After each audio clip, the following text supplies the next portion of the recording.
vote in favour of the resolution as a result of its political, moral, and historical weight.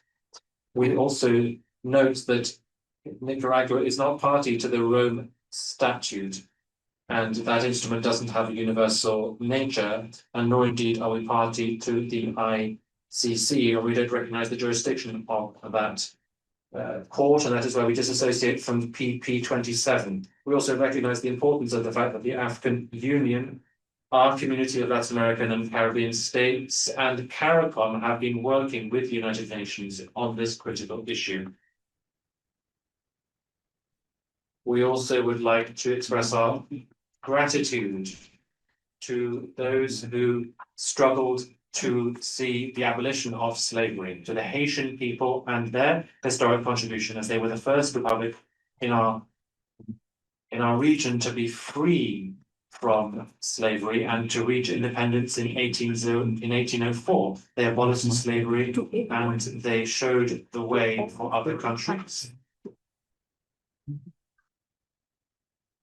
Decades later, Frederick Douglass said, and I quote, "If there is no struggle, there is no progress."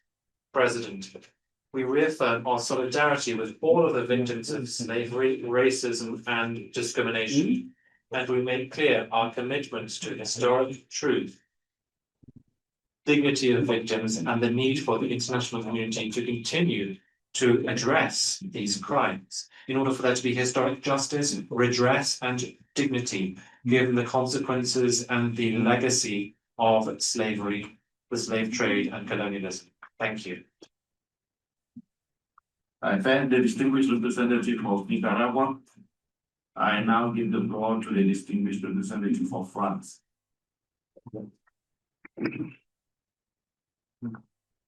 Merci, monsieur. Mr. President, Mr. President, France would like to explain its vote.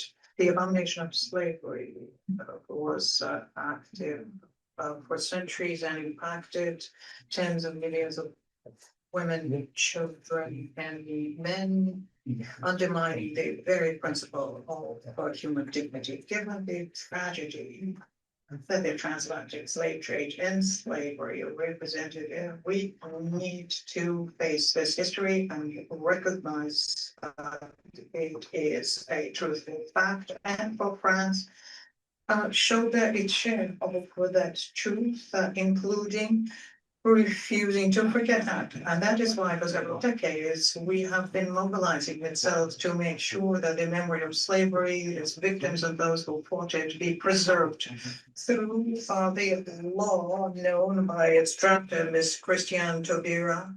Past 25 years ago, we were the first country in the world to officially recognize and to do so strongly and without any ambiguity the fact that the trade and the enslavement perpetrated since the 15th century in the Americas, in the Caribbean, in the Indian Ocean, and in Europe against the African American was and the project. We support the work done by historians.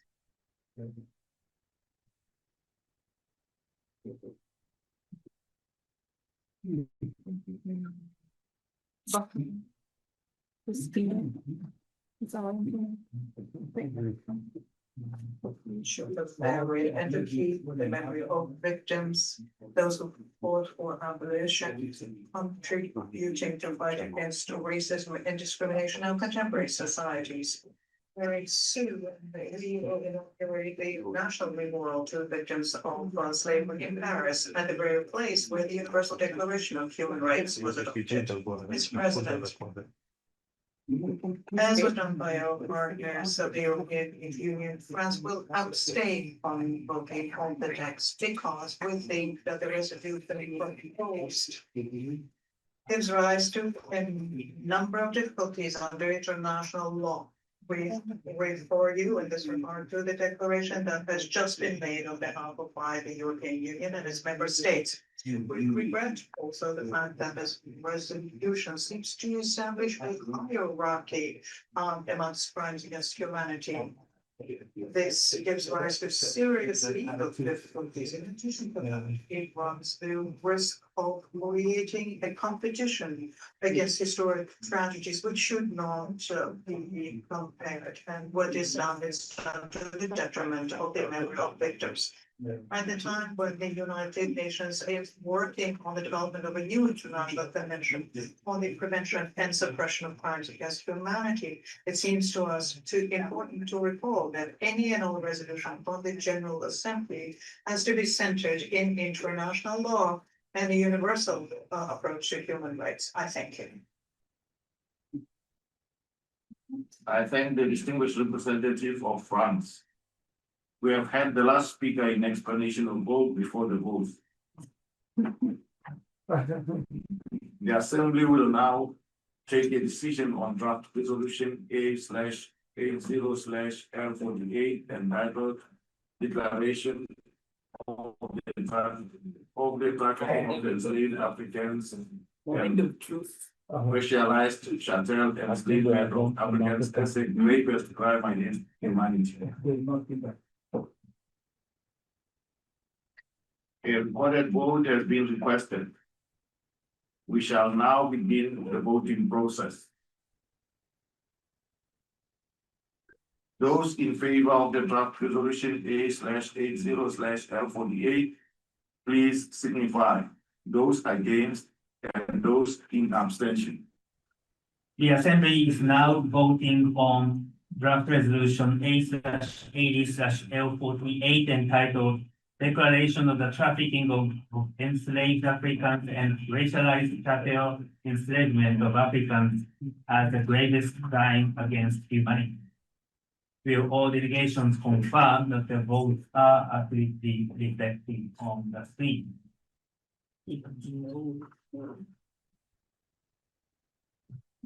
The voting has been completed. Please lock the machine.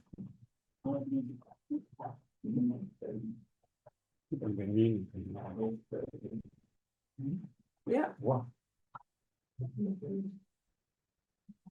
Yeah. Yay!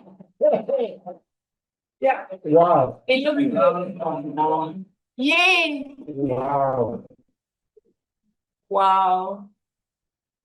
Benin dedim. The result of the vote is as Benin. follows. In favor 123, against 3, abstentions 52.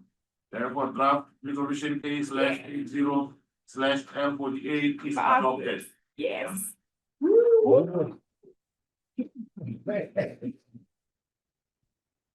Wow. Before giving the floor for explanations of vote after the vote, may I remind you that they are strongly urged to limit an explanations of to 5 minutes, which should in any case not exceed 10 minutes and be made from their seats. I give the floor to the distinguished representative of Trinidad and Tobago.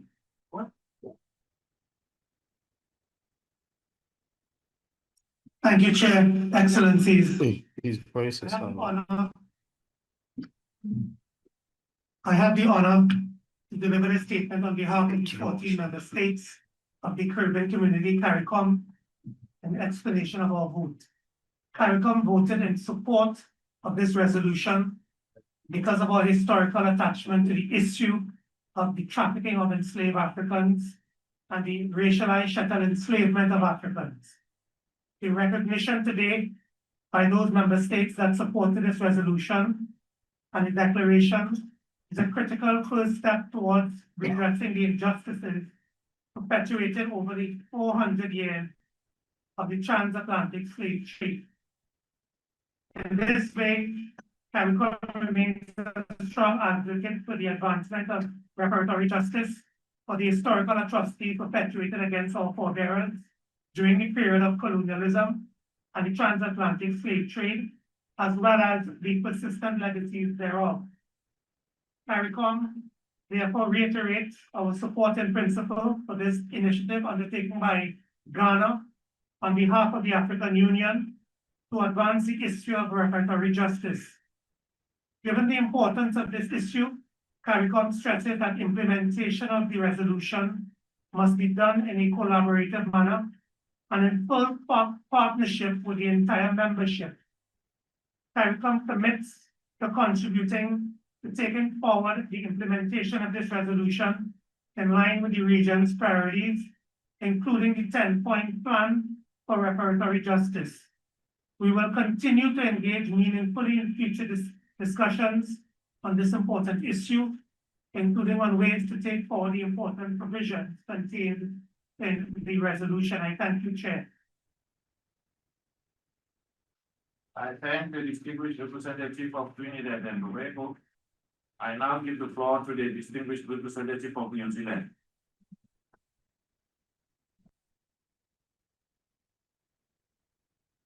Thank you, President.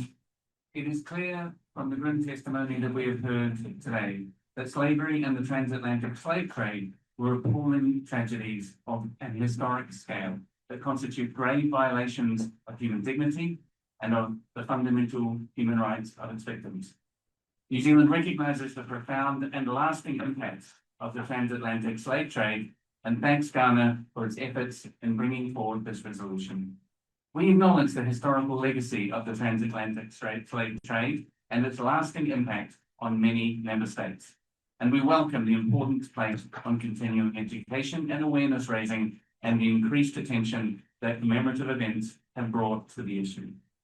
New Zealand supports proposals for meaningful, truthful, and respectful dialogue among those most impacted, including reparatory justice and reconciliation through appropriate frameworks.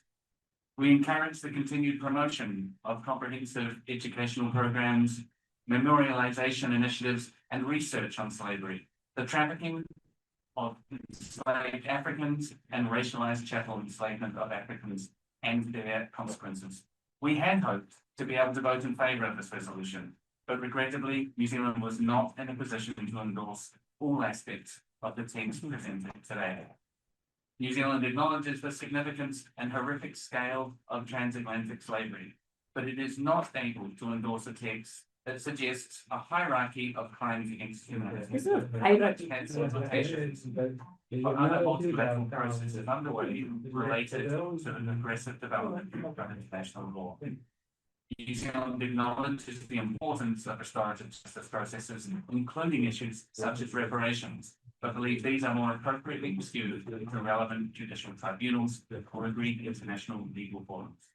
New Zealand was unfortunately not able to vote in favour of the text today, but we thank Ghana and the other co-sponsors once again for the resolution and reaffirm our support for meaningful dialogue, education, and progress on addressing the impacts of the transatlantic slave trades. I thank you. I thank the distinguished representative of New Zealand. I now have I give the floor to the distinguished representative from Peru. Gracias. Thank you, President. I really would like to thank this delegation of Ghana for this initiative, which was made it possible for us to undertake a serious analysis about the seriousness of past issues. Our vote is consistent with the international commitments that Peru has undertaken in line with our struggle to eradicate racism and all of its structural manifestations. Peru voted in favour of the draft resolution. We are convinced that the transatlantic slave trade of Africans and the system of racialized slavery were violations of human rights of such scope that they demand the attention of the international community today. Their consequences are still being felt today in our societies. Our vote is also an act of recognition to the Afro-Peruvian communities. Some 200,000 Peruvians identify as such in our territory. This constitutes about 4% of our national population, but their political, economic, social, and cultural legacy goes beyond these figures, and it is part and parcel of our national identity. Peru has moved forward concrete policies in this domain, including the national policy for Peruvians of African descent going to 2030. But we'd like to make clear some interpretations of this resolution. First of all, we believe that the characterization of the transatlantic slave trade as the gravest crime against humanity contained in OP 2 and 3 is a reference to a particularly serious event in the past, which occurred at a specific time in history. We recognize that in line with international law, the commission of an illegal act is something that, if it continues, there have to be appropriate guarantees of repetition and redress adopted. But we note that OP 6 to 8 can be interpreted as a call for constructive dialogue. But this is not in prejudice to the establishment of obligations that can be interpreted as legally binding. The quest for justice should be something that is accessible, universal, and inclusive, free from all kinds of discrimination. The principles reaffirmed in this resolution should be a way of guiding states and should contribute to recognizing the dignity of human beings. Finally, we believe that, well, we would have preferred that a resolution on such an important issue should have been adopted by consensus. We reiterate our solidarity with all of those persons of African descent, and we particularly recognize the damaging legacy of slavery that persists today in a world where there is still racial discrimination as a result of this historical legacy. We will continue to work constructively in the context of this dialogue. And we hope that we can achieve this by consensus. Thank you. I thank the distinguished representative of Peru. I give the floor to the distinguished representative of Liechtenstein on behalf of Switzerland and Iceland.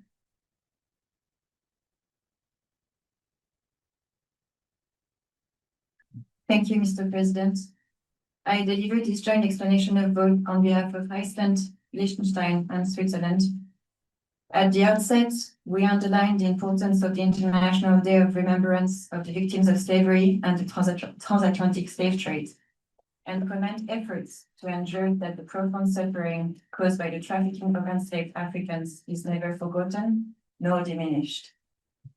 To address the enduring consequences of slavery crimes, Liechtenstein launched the Finance Against Slavery and Trafficking Initiative to combat modern forms of slavery and human trafficking. Against this background, the process leading to the adoption of this declaration is unfortunately a missed opportunity to broaden consensus and recognize the unprecedented nature of the crimes. We believe that more time and meaningful negotiations were needed to galvanize further support. Although we stressed our intention to support the spirit of this initiative, we, alongside others, raised concerns about inconsistencies of the declaration with international law. In particular, the qualification of the transatlantic slave trade as the gravest crime against humanity has no basis in international law and risk undermining the Rome Statute protecting civilian populations not only against enslavement, but also against other equally atrocious crimes against humanity. This is all the more regrettable as discussions on the inclusion of slavery crimes in the definition of crimes against humanity are taking place at the moment, both as part of the efforts to draft the Convention on the Prevention and Punishment of Crimes Against Humanity, and also within the framework of the Rome Statute. These discussions are essential to guarantee that such atrocities are not repeated and that modern forms of slavery do not go unpunished. For these reasons, while we strongly support the underlying objective of recognition, we were unfortunately not in a position to vote in favor of the resolution as adopted. We remain committed to engaging constructively and support the remembrance of the trafficking, the transatlantic slave trade consistent with international law. I thank you. I thank the distinguished representative of each State on behalf of Switzerland and Iceland. I have the honor now to give the floor to the representative of the United Kingdom.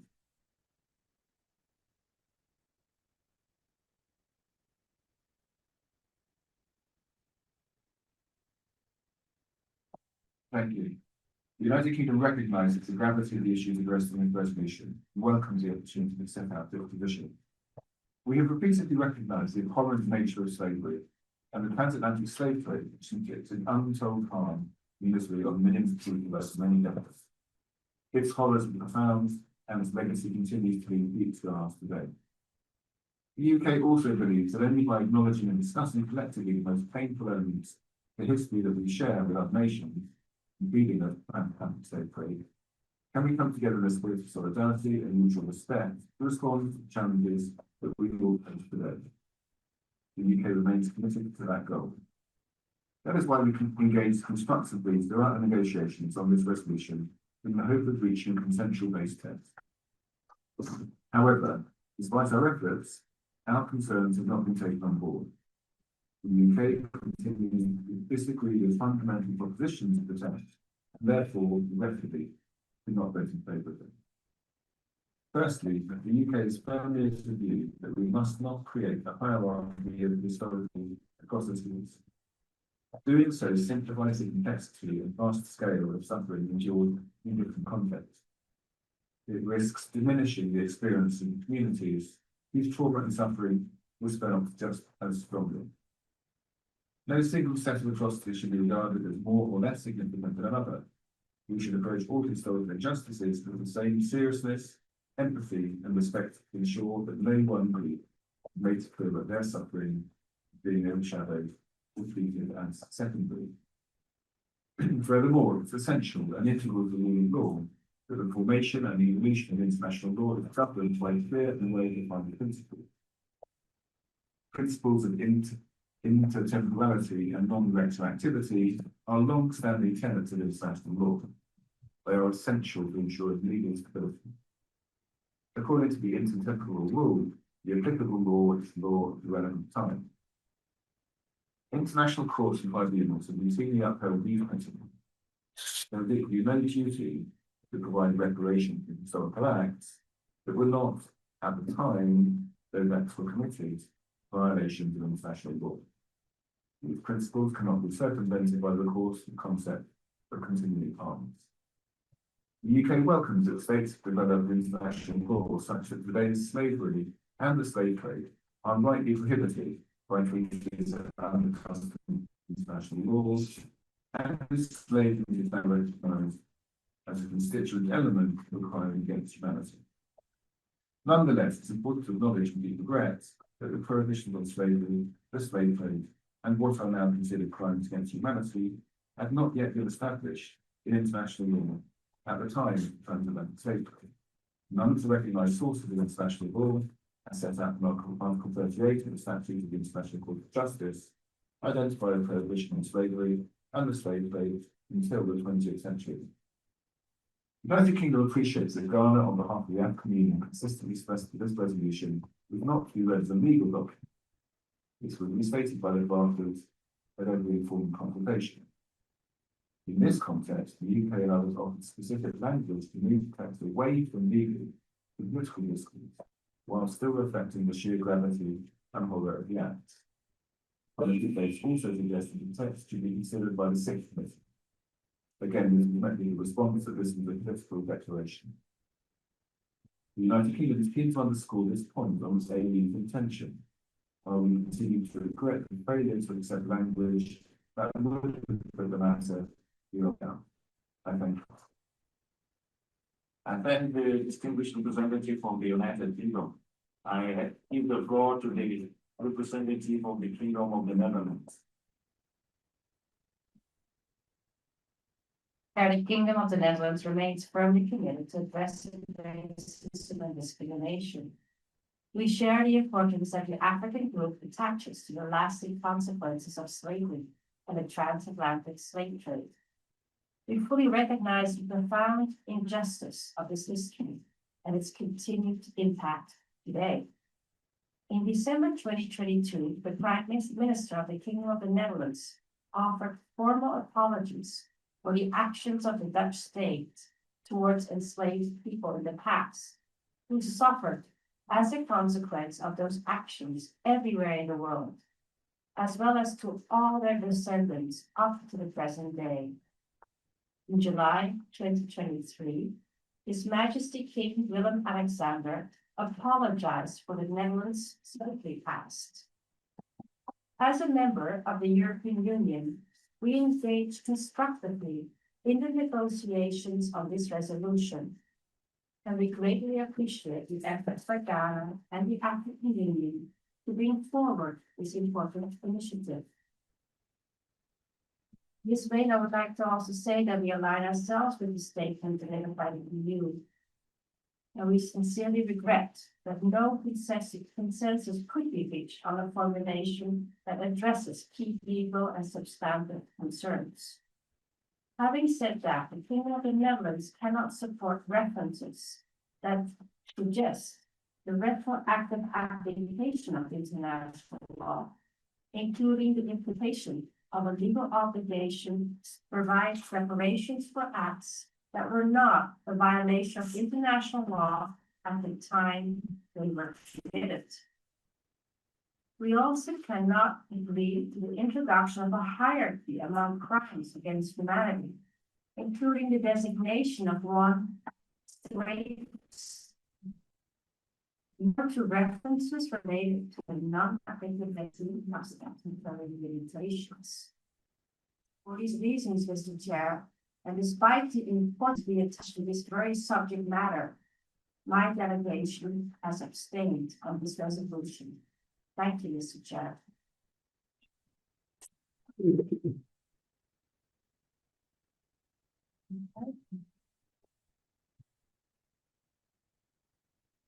I thank the distinguished representative of the Netherlands.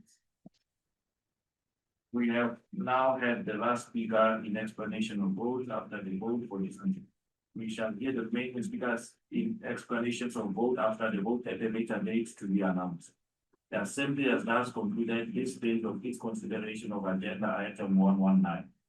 Before adjourning the meeting, I will announce the results of the secret ballot.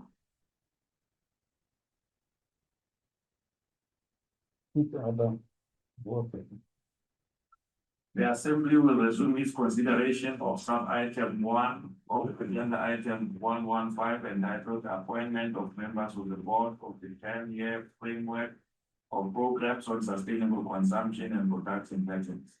The result of the vote is as follows. Group A, African State, number of ballot papers 180, number of invalid ballots 0. All right. Good afternoon, everyone, and welcome. I see that as we have broken away from the proceedings on the floor of the General Assembly of the United Nations, let me just cut in here and say a brief welcome in Accra, Ghana, with the International Development Economics Associates and the African Network of Ideas. Jasmine, are you there? All right, thank you very much. So as we seem to have a little break, let's first of all just acknowledge the incredible historical event that we have witnessed, and of course the fact that we were able to see a vote which passed on the House of on the floor, and we are still hearing some comments from those who abstained and may have and also voted no. However, we have quite a bit of Jasmine, you want to break in here for a bit, or? All right, fine. No, sorry.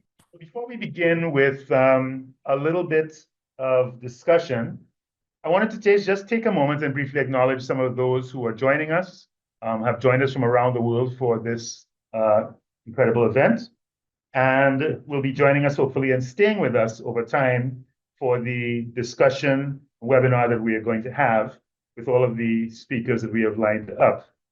So first of all, so let me say that we began with certainly I think it was over 180 registered persons, and we had over 100 online this morning. So we wanted to say a special hello to some of those who joined us. We have certainly been joined by those from several countries around the world. And just give me 1 second. I was just taking a note of some of the folks here who joined us on the chat. So thank you for joining us. We have folks from Pennsylvania, Mecca Shabazz of the Pennsylvania House of Representatives of the Afro-Descendant Nation. Many of those from the United States are here, joined us today, including Andrew Moore from the Judson Memorial Church in New York City. For those of us from New York, we know Judson Memorial Church as a historical site of many progressive social movements. And welcome and thank you for joining us today online. A shout out as well to Beautiful Ventures based in US and Panama City, Panama. These are just some of the institutions, organizations, and representatives of social movements who have been joining us here, and some who said hello in the chat. We recognize Nana Akwa Agyapong of the Institute of African Studies here in Ghana, and Adewumi Adetomiwa of Nigeria. We also had Anta Keith, who said hello from Germany, the reparations organizer and activist for US federal and New York State reparations legislation. And we have people joining us from the Caribbean, of course. Among them, Trinidad and Tobago seems to be well represented. We heard from them, of course, this morning. And we have from United Maroons, Indigenous Peoples, and other organizations. Blair Gopi-Chan is in Trinidad and Tobago. And we should be joined a little later in our main discussion by Iya Akila Jaramogi. Also welcome to our coverage of the event today, Nobantu Ankoanda from Decatur. They are she's Georgia co-chair of the Reparations Commission for Beacon Hill, the Black Alliance for Human Rights. And Nasiba Abbas is also joining us, who is a representative of the Socialist Students and Workers Network here based at the University of Ghana in Legon, Accra. We also have representatives from India and the Latin Afro-America Coalition called the Global Coalition for Racial Justice and Reparations. Hello, Igor Correa, welcome. And others from Baltimore and around the world, and I'm sure many of those that if I did not mention you, please stay on the chat and remain with us for the remainder of the proceedings this evening. So again, we are here in Accra, Ghana. I'm here with some of the staff of IDAN, the Ideas African Network. We are here with our executive director, Charles Agbugre, who will be joining us later on in our program, as well as the director of the Institute for African Studies here at the University of Ghana, Professor Samuel Ntuesu. So just to begin, I'm sure, Jasmine, as we continue, we will have time to begin our main program, as well as go through and discuss many of the very interesting commentaries that we heard from the floor this morning. We are looking forward to speaking with those that we invited today, as well as having enough time at the end of the evening to devote quite a substantial time, we hope, to get comments and questions and answers from those who are online joining us, who've been submitting comments and questions. And so we hope to have a lively, very participatory question and answer session, right? So that's enough for me right now.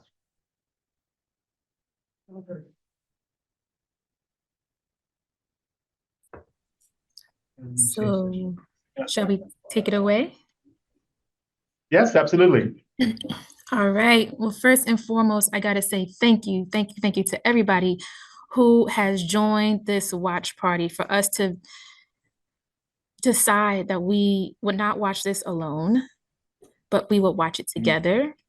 And to process each moment, I think that has been so incredible. I think one of the special things about this moment is the system of chattel enslavement and trafficking, colonialism, apartheid, genocide has systemically disconnected us. And what we did, even just by coming together today, was reconnection, reunification, and really recharging this fight against reparations, against colonialism, against all the oppressive systems, in favor of reparations. So I'm just so thankful that we had the opportunity to share this time. And I'm excited for us to talk more about what was going on in the chat. We had a lot of good chatter, a lot of good comments, a lot of good questions. And so without further ado, I'm going to introduce our moderator, who's going to take us into how we are processing this individually, nationally, but also collectively. So our sister, she is a powerhouse attorney, historian. Okay, we gotta first get her set up, guys. She's here, she's on the line, but she's not added as a speaker. So I just want to send a note to the team to please add her email address so that she can have the speaker access. And while you guys are doing that, I'll just continue reading her bio because she is fantastic. So she is a powerhouse attorney, historian, media commentator that blends sharp legal insight with a deep, unapologetic commitment to justice, equity, and truth-telling. Trained in law, but driven by a historian's curiosity, Laurie Daniel Favors has built a reputation for breaking down complex issues, especially around race, civil rights, systemic equality, into conversations that actually move people. So whether she's on a mic, whether she's on TV, behind a podium, she brings clarity, conviction, and fearless willingness to challenge the status quo. So Laurie isn't just about talking about change, but really helping to shape the direction of it.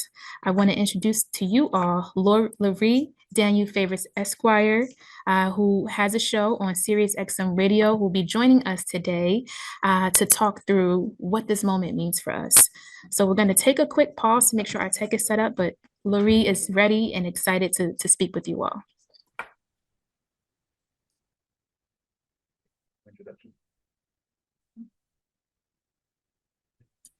Okay, so she's still waiting to be added so that she has speaker access. Let's see what's going on. Do you guys? Okay, let me see. If there's anything that I need to do. Yasmin, can you paste the address on the chat if you can? Might be quicker for the I just paste it. She wasn't registered before. Can you just paste the address on the chat? That'll be easier.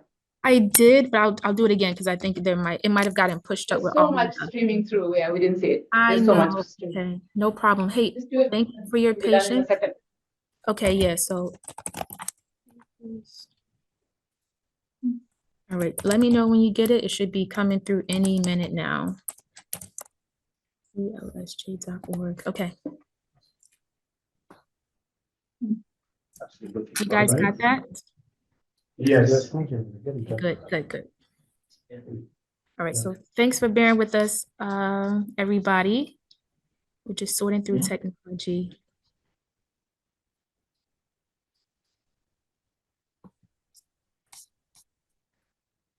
And while we're waiting, I want to just say hello to Belle. I see Belle has joined us from the UK. I saw Igor joining us. And Shari from Colombia. We got a lot of good brothers and sisters on the line. Nana. From the okay, so we are set. Laurie, are you on yet? Let's see. Laurie's checking and make sure she has the privileges. Okay. While we're sorting that out, I want to just do a quick housekeeping note that if you're trying to access the interpretation, if you scroll to the bottom panel, you will see a button with a language on it. For me, it says English. When you click on that, it will open up a few options. So depending on the language you need, we have English, French, Portuguese, Spanish, and Arabic. You can choose any of those options, and that should help you guide the conversation. I hope that's helpful, but if you do have any questions or concerns, feel free to send in the chat a message to either Ideas Network or the host and panelists, and someone will be able to help you. Okay. How are we doing? Laree is live? Yes. All right, here we go. Over to you, Laree. Hello, greetings to everyone. Let's make sure we get rid of our echo. Although it feels really good to be echoing around the world with all of you on a day that is as significant as this one is. And I just want to start from a space of gratitude and appreciation at being able to bear witness both to the ceremony and the opening that took place yesterday, and even now to be here gathered with all of you on what feels like a moment that we often use here in the United States, which is we are our ancestors' wildest dreams. It feels like when it comes to reparatory justice that we can add this day to part of that assortment of what it is to extraordinarily excited and vibrant and visionary when it comes to imagining what a new world for our people, for African descendants, for the Pan-African community will look like. So we have an amazing group of folks here who we are going to hear from this afternoon. And I want to give such appreciation to the work that Jasmine and all of you have engaged in to bring us to this point. I understand that what we all get to see at this end point is not at all reflective of the significance of work that went into this. And so I'm so eager to hear from those of you who are part of doing the work. And we're going to center on a few central questions for each of our respondents today. First, we want to know, how are you processing the vote outcome? I wasn't sure when I woke up this morning what we were going to see. I mean, I knew America was going to America because that tends to be how we operate here. I knew that the European Union was going to European Union, but I was very curious as to how the rest of the world was going to show up. So we're going to want to hear from each of our speakers how they are processing the UN vote outcome. We want to know what gives you hope in this moment, what surprised you. Were you happy with the way your nation voted? Are you concerned with the way your nation voted? And most importantly, what action steps and next steps do you think we all need to be taking as a Pan-African global community that is cooperatively imagining a better world?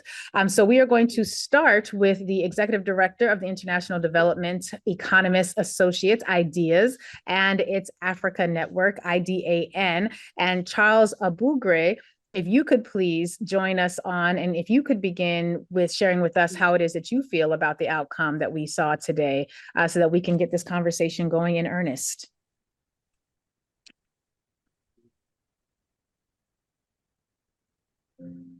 Let's see. Do we have? Okay, so it says Charles is not joining just yet. So maybe okay, very good. Okay, so we're going to open it up. So I see that we are organized here by region, and we're going to start in the proper order. So we're going to start with the African continent. We also have Dr. Samuel Ntwuse, I believe is how we pronounce your name. If I did mispronounce your name because my tongue is colonized, I do ask that you correct my pronunciation. We here in America are remembering how to be multilingual. And so please join us if you are ready.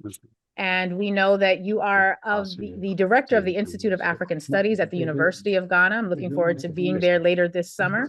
And our professor has taught African history from the earliest times to the present and has promoted African studies by researching and teaching courses on Africa's colonial and post-independence history, the slave trade itself, and Pan-Africanism.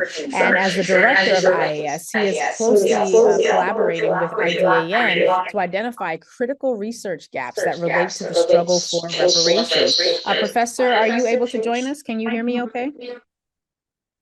Yes. So I'm speaking from this one. Okay. Thank you so much for the opportunity to talk about some of the research gaps that we need to address as far as the subject matter is concerned. Yes, thank you. Okay, so thank you so much for the opportunity for me to comment on the subject of research and the research gaps that we have as far as doing research on reparative justice is concerned. As we all know, today marks a very crucial moment in history.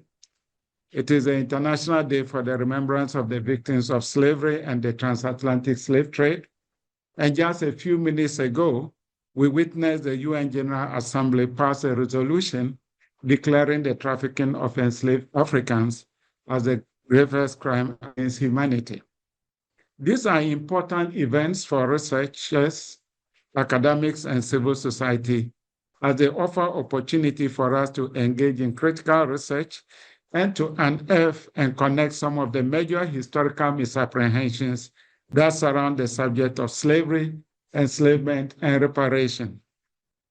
Today's event offers a platform to move towards synthesizing and synchronizing the different data sets and information gaps that exist on this subject matter.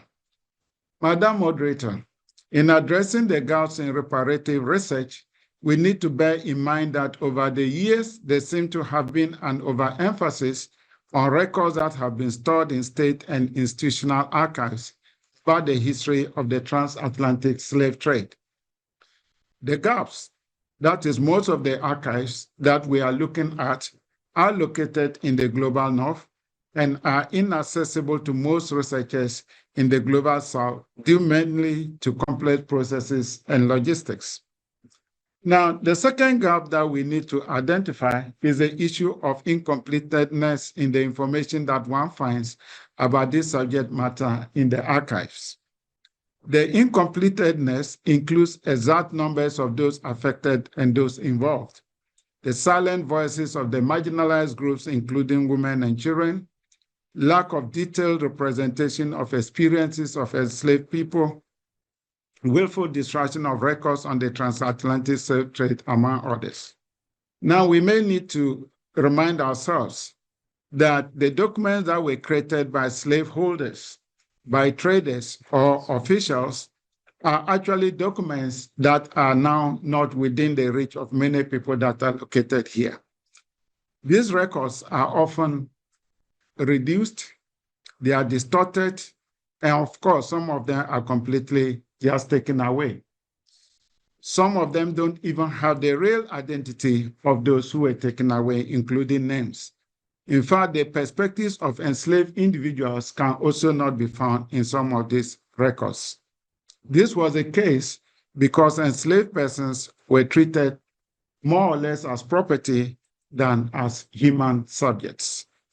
Madam Moderator, each gap in terms of information on the transatlantic slave trade highlights areas where existing research is lacking or contradictory, therefore emphasizing the need for further investigation. It is here that, Madam Moderator, I propose the need to bring on board most of the oral accounts and material culture which we have left behind in slavery and reparative research. Oral sources and material culture have the capacity to provide additional evidence and fill out information that is not captured in the so-called official records. It is important to take into account a critical research gap that is also very geographical in nature. The transatlantic slave trade involved different regions of the world.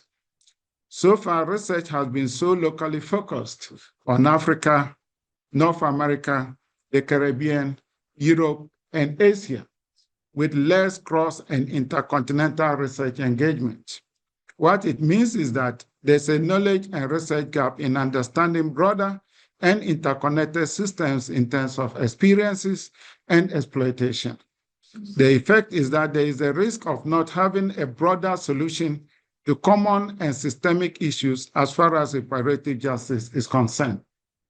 Madam Moderator, I would like to conclude by stating that in order to address the research gaps and to understand fully the whole history of enslavement and its impact, and to make a case for reparations and reparative justice, there's a need for a long-term comparative local and global research to determine the origin, nature, legacies, and dynamics of slavery in contemporary social, political, and economic structures.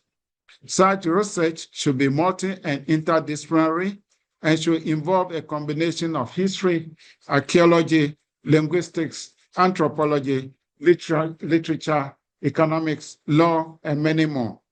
The application of such complex methodologies will not only help close the research gap, but will offer very unique insights into discussions and processes on reparations and reparative justice. Thank you so much for your attention, and I'm grateful.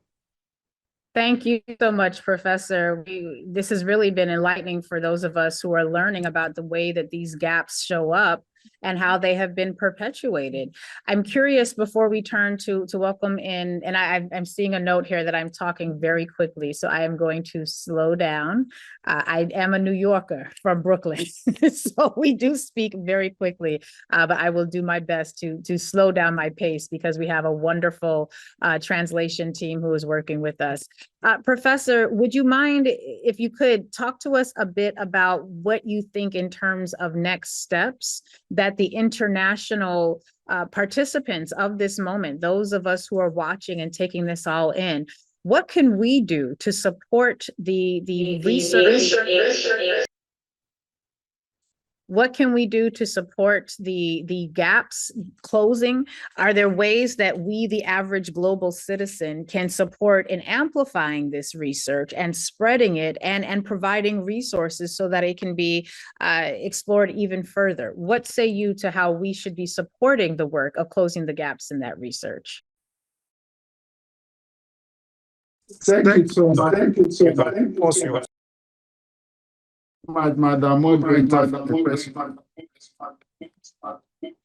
I think one way is for us to develop a very comprehensive network.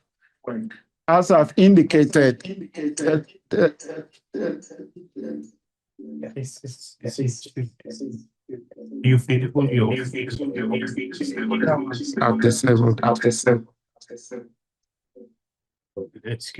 Excuse me. No worries. We understand this is an international effort and sometimes wires get crossed. So as you all are working that out over there, Professor, I would invite you to come back onto the screen. Yes, thank you. I'm back on. Perfect. Okay. Yes, I'm eagerly awaiting your answer. Yes, so thank you so much. I think the issue of networking is very critical here.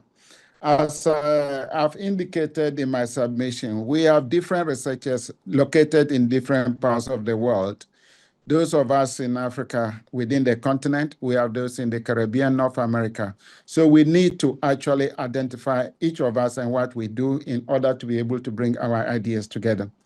Of course, the second thing has to do with funding for everybody to be able to go across the globe to be able to access information.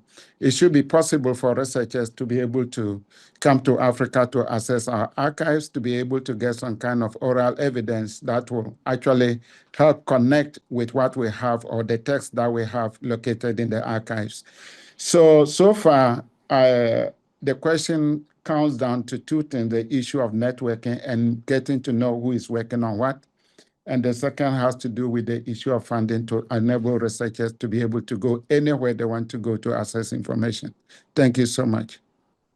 Thank you, Professor. These are the sorts of nuggets that all of us around the world who want to support this work really do need. So we're grateful for you sharing that with us. I see we also have Nana Osei, who is the head of programs at the African Union Economic, Social, and Cultural Council. Nana Osei, are you able to join us as well?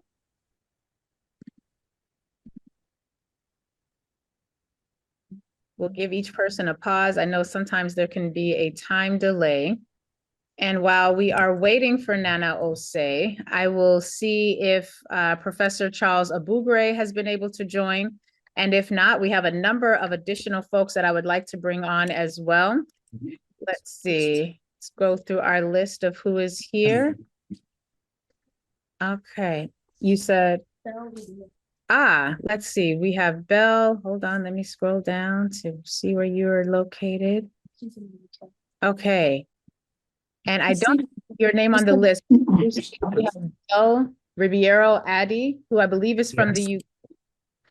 Wonderful. Are you able to hear me? Yes, I am. Oh, fantastic. Okay, look at us coming together.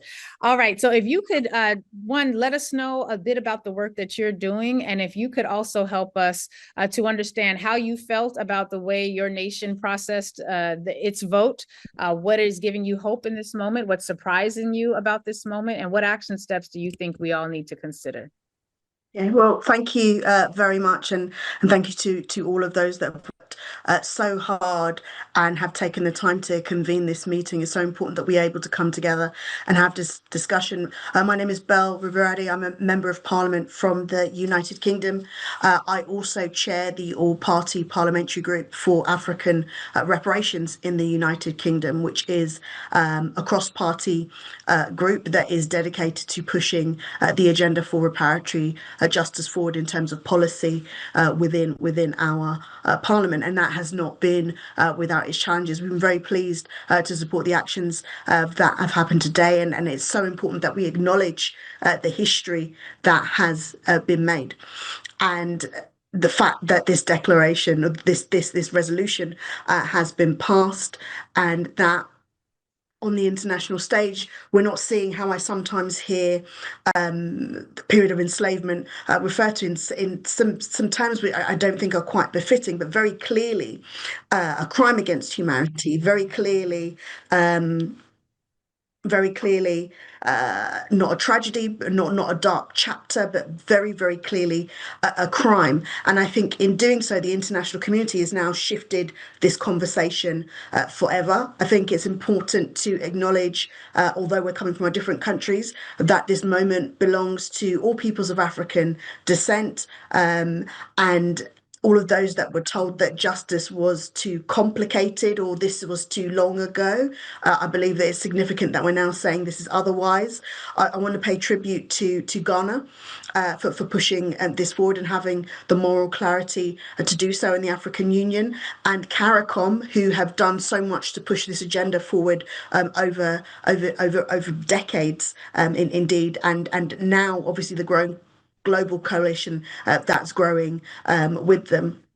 Now, I think it's important to note that where we are in a situation globally where people are not necessarily as trustworthy of their politicians, I know that as a politician myself, that these politicians have gone to the international stage and made a declaration on behalf of millions that would never get the opportunity to speak up for themselves, and that is profound. That is historic. That's something that can't be undone.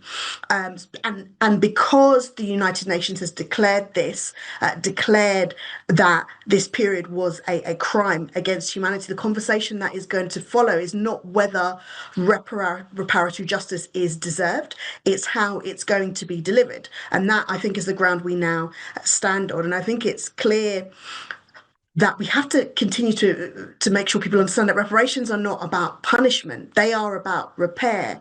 It's about the wealth that was extracted and the nations that were hollowed out, people's, whose lives were completely disrupted. And it's about investing in communities still living with the consequences of those crimes today, wherever they might find them, including in the diaspora. And this shouldn't be a radical idea. It should be considered as a legal and moral inevitability. You can't declare a crime and then refuse to discuss any sort of remedy for it. Now, I know that the United Kingdom abstained. They didn't oppose, they abstained. And I think that was wrong, and I've told them as much, that it was wrong yesterday and today when I took a petition to the House of Commons to request a formal apology. And I cannot believe that a country such as my own would be one that has no view on this or declare that they have no history or responsibility. That abstention will not go uncontested, and there are those of us that will hold our government to account for that. But for today, it's not about Britain or any other country's failure of courage. It's about the world's moment of truth. And the door of no return that so many of you may have seen in those slave forts, I think, has been given a new meaning. And what was once considered a point of departure for millions who never came home is now the starting point for a justice that has been long overdue. So the resolution has passed, but I want people to realize that the work begins now, and I want people to be ready for the backlash, because I'm certainly waiting patiently for mine. Because when you stand for truth, there's always someone who rather you didn't, and when you named a crime, there's always someone who'd rather that you were silenced. And when the world shifts in the way that it has today, there are people that will try and pull things back. So whilst we should celebrate, we shouldn't be surprised, and we shouldn't be deterred, but most importantly, we shouldn't be divided. This is the moment that attempts were made to fracture the movement, to separate the diaspora from the continent, or to separate one group from another, to pit to pit a group of nations against another, to reduce a question of international law and human justice into a mere culture war. So we have to make no mistake that things like this are happening, and make no mistake that things like this are a distraction. They are distraction, a complete distraction from the very, very focus that led us to where we are today. And we need to accept that, because it's not about division. It has to be about all of us. The truth and reparative justice are not a gift to one community at the expense of another. They are necessary for everyone. And that's not least those nations that actually perpetrated these crimes, because you can't carry the weight of an unaddressed atrocity indefinitely. It's going to corrupt institutions and poison our politics. So I say to those in my own country who believe that reparative justice may diminish Britain, that they are wrong. It doesn't diminish us, it restores us. Any nation that faces its history with honesty and courage is a stronger nation and not a weaker one. And I believe that in this very global, this very uncertainty in terms of the globe, in terms of peace and security, I always say that buying more weapons does not make you more secure, but having friends does. And you do not keep and maintain friendships and good relations if you continue to treat certain groups with disrespect. Reparations has always been about equality. And I'm happy to keep talking about the truth of that, because I know that when I meet my maker, I want to be on the right side of history. And I want to say that when that time came, I didn't abstain or look away. And I think that nations that have done that should think about that. And today the world really took a step towards truth. And I hope that those nations like my own that didn't eventually find the courage to follow.